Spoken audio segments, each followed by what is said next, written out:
और भाग दूसरा। माही उसको देख रही थी तो उसका छोटा भाई दूर से देख लिया। कुछ देर में आया और बोला, जाओ अंदर, माँ लोग जहाँ है वहाँ बैठो, क्या घूम रही हो इधर उधर। माही उसका सुनती ही नहीं थी, बोली, तुम अपना काम करो ना, मैं क्या करूँ, तुमको क्या मतलब है, निकल यहाँ से। वो बोला, देख जुबान मत लड़ा मोटी, वरना सबके सामने मार दूंगा तुमको। माही बोली, भोंदू मैं भी मार सकती हूँ, या फिर पापा को बोल दूंगी जाकर कि तुम हमको डांटा है। माही की सहेलियाँ सब सुन रही थी और उसके भाई के दोस्त दूर खड़े होकर देख रहे थे। मनीष सोचा, इस मोटी से बकवास करने से अच्छा है इसको मरने देते हैं। मनीष चला गया, माही वहीं घूमती रही। माही की सहेलियाँ बोली, तुम्हारा भाई तुमको मोटी बोलता है। माही बोली, मेरा भाई है, कुछ भी बोले। तुम लोग बोली तो कौन सा मैं तुमको उससे शादी करने बोल रही हूँ, देखने बोली मैं तुमको। सहेली बोली, चलो यहाँ से। सब दूसरे तरफ चले गई, लेकिन माही का दिमाग उस लड़के पर ही अटक गया।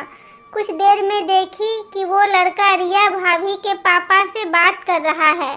माही सोच ली कि ये कोई रिया भाभी के रिश्तेदार हैं। माही लड़कियों को बोली, चलो गुपचुप खाते हैं। लड़कियां तैयार हो गई, सब खाने गई। माही अब उसको नज़दीक से देख रही थी। देखी कि वो किसी से बोल रहा है कि कोई चीज़ की दिक्कत नहीं होनी चाहिए, बस सारे बाराती खुश हो जाएं। माही सोची कि उससे बात करे, लेकिन वो अभी तक एक बार भी माही को नहीं देखा था, जो माही सिर्फ उससे 10 मीटर की दूरी पर थी। माही देखी कि वो जहाँ खड़ा है वहाँ आइसक्रीम मिल रहा है। माही एक सहेली के साथ पकड़कर आइसक्रीम वाले के पास चली गई। अब माही उसके काफ़ी नज़दीक थी। अभी सुनील की नज़र माही पर गया। वो माही के तरफ देखा, आइसक्रीम वाले के पास भीड़ थी। माही की फ्रेंड बोली कि भैया 2 आइसक्रीम इधर भी दीजिए। आइसक्रीम वाला सुना नहीं। सुनील अच्छा से सुन लिया। सुनील भी आइसक्रीम वाले के पास जाकर 2 आइसक्रीम लिया और माही की दोस्त को पकड़ा दिया। बोला, आप लोग खाइए। माही की दोस्त खुश हो गई और माही नाराज, क्योंकि सुनील माही के हाथ में आइसक्रीम नहीं दिया। सब बाराती खाना खा लिए। खाना के समय सुनील एक किनारे में खड़ा होकर सब व्यवस्था को देख रहा था। वो 1-2 बार माही को देखा। माही को अच्छा लगा, वो एटीट्यूड दिखाती, लेकिन सुनील की नज़रें माही पर टिकता ही नहीं था। सब खाना खाकर वहाँ से निकल गए। सुनील वहीं एक चेयर के बैठकर किसी से फ़ोन पर बात कर रहा था। माही सोची कि वो आएगा, लेकिन सुनील अंदर बहुत देर तक नहीं आया। माही भैया के बगल में बैठ गई थी तो उठ भी नहीं सकती थी। रिया भाभी और चंदन की शादी होने लगी। शादी के समय पंडित जी बोले, लड़की के भाइयों को बुलाइए। तो कुछ लड़के मंडप पर आए और उसमें वो भी था। उसको देख के माही का चेहरा खिल गया। वो समझ गई कि ये रिया भाभी का भाई है, लेकिन रिया भाभी के घर वालों के कपड़ों से उसका कपड़ा मैच क्यों नहीं कर रहा था। उसकी आंखों में थोड़ी मायूसी थी, शायद बहन के शादी होने का गम था। रिया भाभी भी शादी में रो रही थी।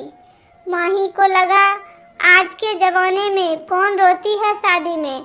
शादी में तो खुश होना चाहिए। शादी हो गई और सब रिया भाभी के साथ अपने घर आ गए, लेकिन माही के ख्यालों में कोई बस गया था। एक दिन के बाद माही के घर में भी पार्टी रखा गया। माही को लगा रिया भाभी का भाई आएगा, लेकिन वो नहीं आया। माही सोचने लगी कि वो रिया भाभी का भाई है तो पार्टी में आना चाहिए ना। माही अभी तुरंत रिया से इस चीज़ के बारे में पूछ भी नहीं सकती थी। सारे शादी के कार्यक्रम खत्म हो गए थे। मेहमान भी धीरे धीरे चले गए थे। रिया माही के घर में सबको बहुत अच्छी लगी। रिया इतनी पढ़ी लिखी थी, फिर भी वो घर के सारे काम जानती थी। बहुत अच्छा खाना बनाती थी। माही की माँ की सहेली बन गई थी रिया। चंदन भैया बहुत खुश थे। रिया माही को बाबू बोलती थी। माही भी भाभी की अब दोस्त बन गई थी। एक दिन रिया से माही पूछ ली कि भाभी आपके कितने भाई हैं टोटल। रिया बोली, क्यों बाबू? माही बोली, जानना है, मेरे तो 4 भाई हैं। रिया बोली, मेरा एक ही भाई है, वो भी मेरे से छोटा है, अभी 12th में है। माही बोली, और चाचा मामा बुआ सबका लड़का नहीं है? रिया समझ गई कि माही को कुछ तो हुआ है। रिया बोली, मेरे कोई चाचा नहीं है, मेरे एक ही मामा है, उसके 2 बेटे हैं, दोनों जॉब करते हैं। मेरी शादी के पार्टी में तो आए थे। माही बोली, वो और कोई नहीं है? रिया बोली, 2 बुआ हैं, एक बुआ के 3 बेटे हैं और एक बुआ के 2। माही कंफ्यूज हो गई, अब क्या पूछे? रिया बोली, मेरे सब बुआ के बेटे पढ़ रहे हैं, एक मेरे साथ ही पढ़ाई करता था तो 2 साल से अकेले हॉस्टल में रहकर पढ़ता है, और मेरे फूफा जी नहीं हैं तो पापा उसकी रखे थे, मेरे से 2 महीना का छोटा है। वैसे आपको ये सब क्यों बता रही हूँ मैं?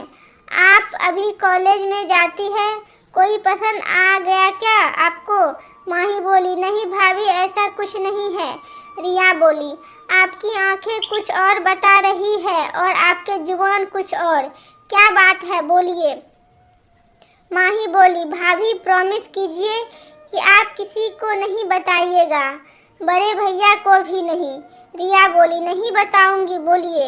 माही बोली, आपके शादी में लड़का था, भाभी बहुत ही सिंपल और शांत, थोड़े बड़े बाल थे, ज़्यादा गोरा नहीं, बस सांवला रंग था, लेकिन हंसते थे तो मुस्कान बहुत अच्छी लगती थी और चेहरे से भी काफ़ी गंभीर थे। रिया बोली, आप इतना ज़्यादा एक्सप्लेन कर रही हैं, मतलब आपको तो कुछ हो गया है।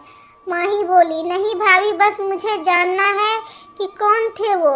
रिया बोली, कहाँ देखे थे आप?